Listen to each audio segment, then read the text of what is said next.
So we're going to go ahead and take a look at bacteria now that we've finished talking about viruses. Bacteria are single-celled organisms. Now by telling you that, organisms, that should tell you that bacteria are living as opposed to viruses, which are non-living. Now as we're talking about bacteria, I want you to remember many bacteria are necessary.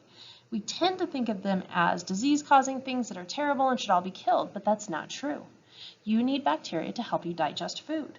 So that's an important part. Your intestines have important bacteria in them. And if you take antibiotics and kill off all those bacteria, that can cause problems. That's one of the reasons they recommend taking probiotics. So like eating yogurt, which has bacterial colonies, and that will help you to replenish your bacterial population in your intestines.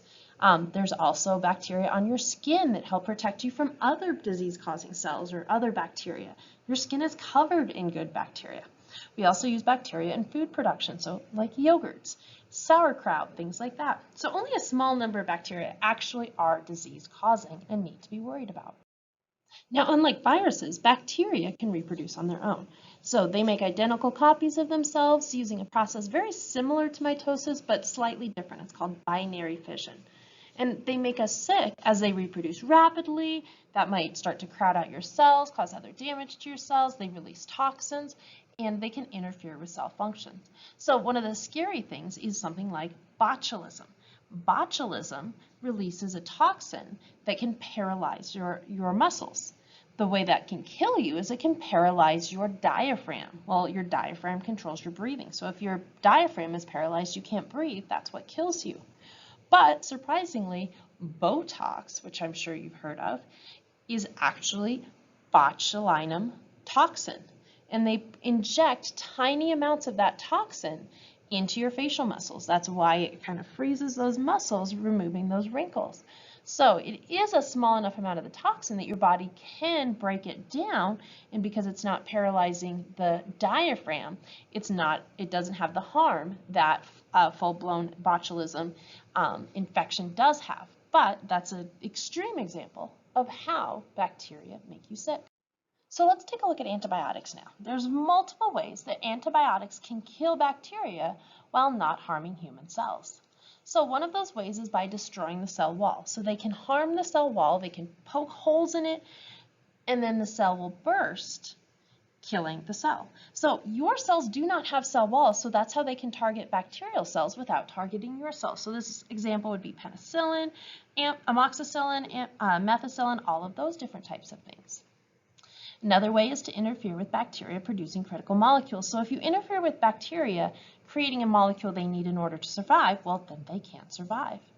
In the same way, you can interfere with bacterial protein synthesis. You know that protein synthesis happens in the ribosomes. Well, our ribosomes are a slightly different structure than bacterial ribosomes, and so therefore you can target bacterial ribosomes without targeting human ribosomes. And again, in the same regards, you can interfere with DNA replication. So if DNA can't replicate, then the bacteria can't replicate. And so therefore, that slows down the infection because the bacteria aren't producing more bacteria. Now they have different polymerases for DNA replication, which is why we can target their DNA replication without targeting yours. Now, a really scary concept is antibiotic resistance. This occurs when bacteria are no longer killed by antibiotics. So that means we don't have medicines to kill bacteria when you have an infection. This is becoming an issue as we're finding more and more bacterial infections that we can't kill. So for example, MRSA. This was a big issue 10 or 15 years ago.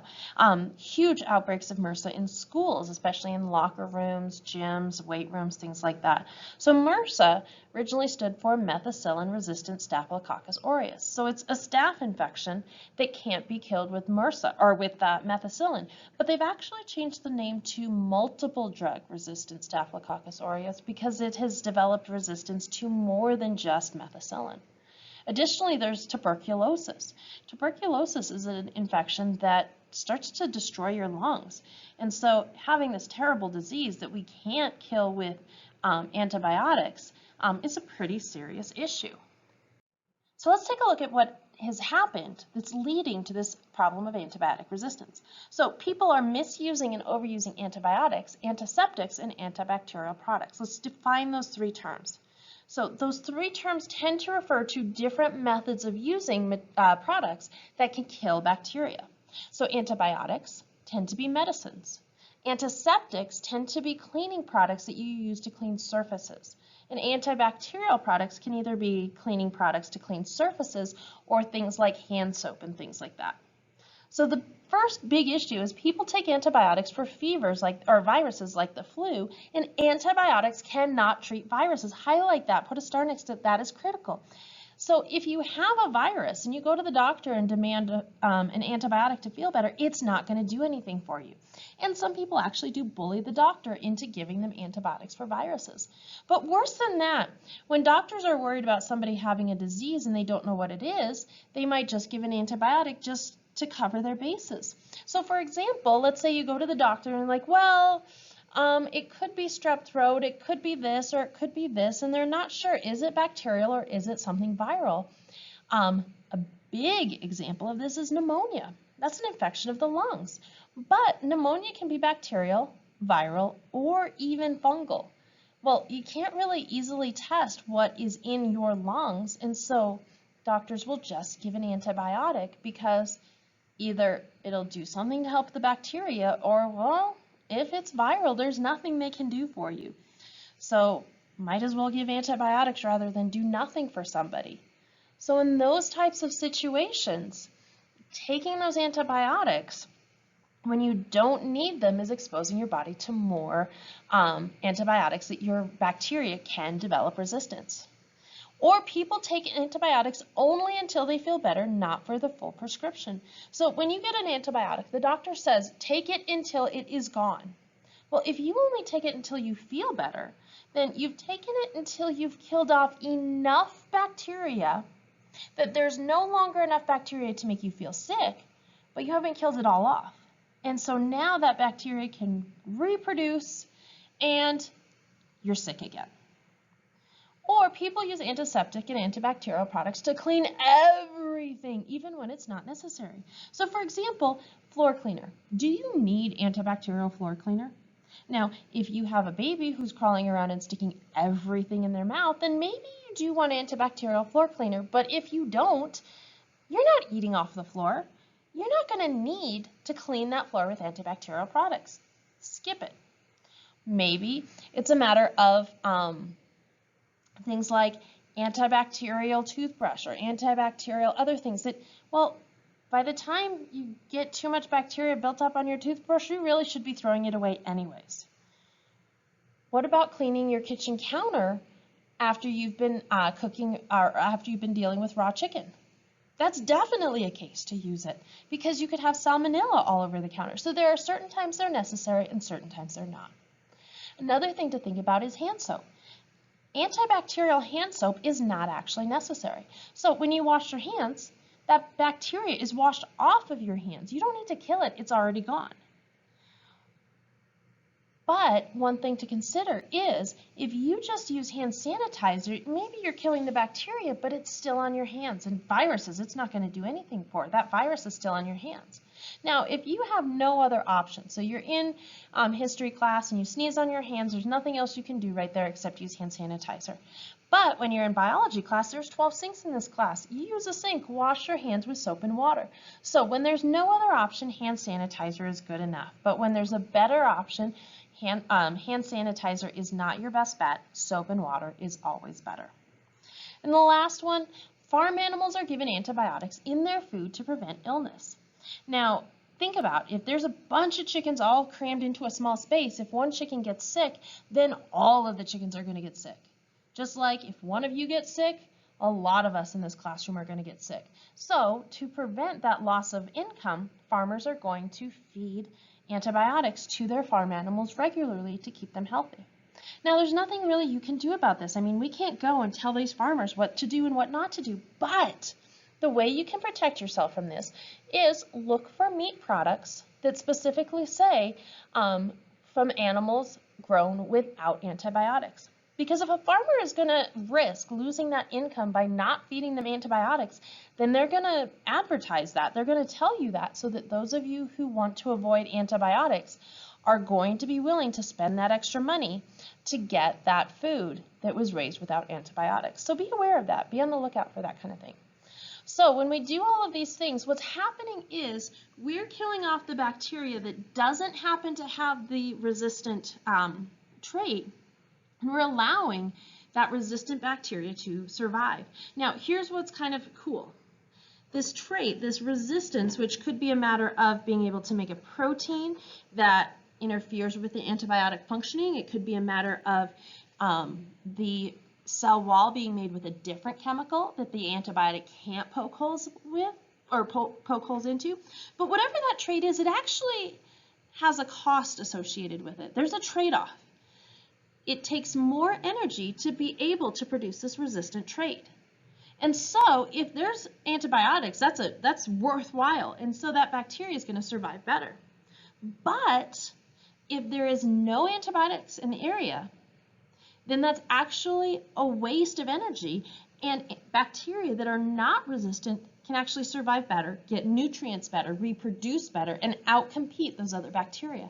And so when you're not being exposed to antibiotics, then your non-resistant bacteria can actually survive much better than the resistant bacteria and kind of crowd them all out. And so that's kind of a reassuring thing in terms of natural selection. Now, we haven't covered that yet. That's our next chapter. But if you think about this, this trait is a mutation. We've learned about mutations multiple times. Mutations are random. And so a bacteria happens to be born with this trait, or it happens to not be born with this trait, and then some can survive better than the others depending on the environment. Are you taking a lot of antibiotics or are you not? And so keep that in mind, that this is not something that's planned. These are random. Some people think we have this antibiotic resistance that occurs because we use antibiotics, and that's not actually true. They've actually done research, explored caves where humans have never been before, found these crazy bacteria living there, and they have resistance to some different antibiotics. Well, they've never been exposed to antibiotics, but it's a random mutation that happens to occur.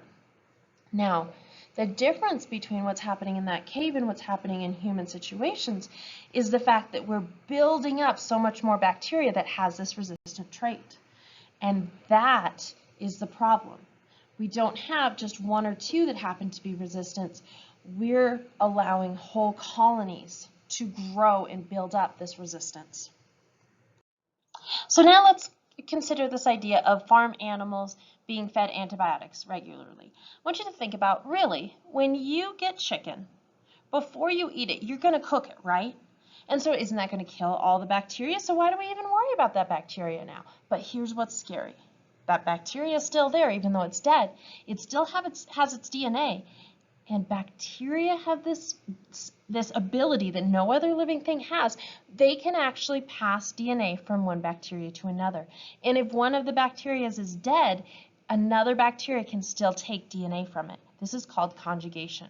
And so if you have bacteria that you've eaten that's dead and has a resistant gene, and your good bacteria that you need takes that DNA from it, well, now it has the resistant trait. Well, we think, oh, that's not a big deal because, well, my good bacteria, I want it to be resistant. I don't want to kill it off when I take antibiotics. But the problem is when you do get infected with a bacteria that makes you sick, your good bacteria can give that DNA to the harmful bacteria. And now you have resistant disease-causing bacteria. So that's what makes this so scary. Even when you're not taking antibiotics, you could potentially receive bacterial or antibiotic-resistant bacteria. So if you have any questions about any of this, please don't hesitate to ask. I know that this is a very timely and very serious issue. It does affect your life.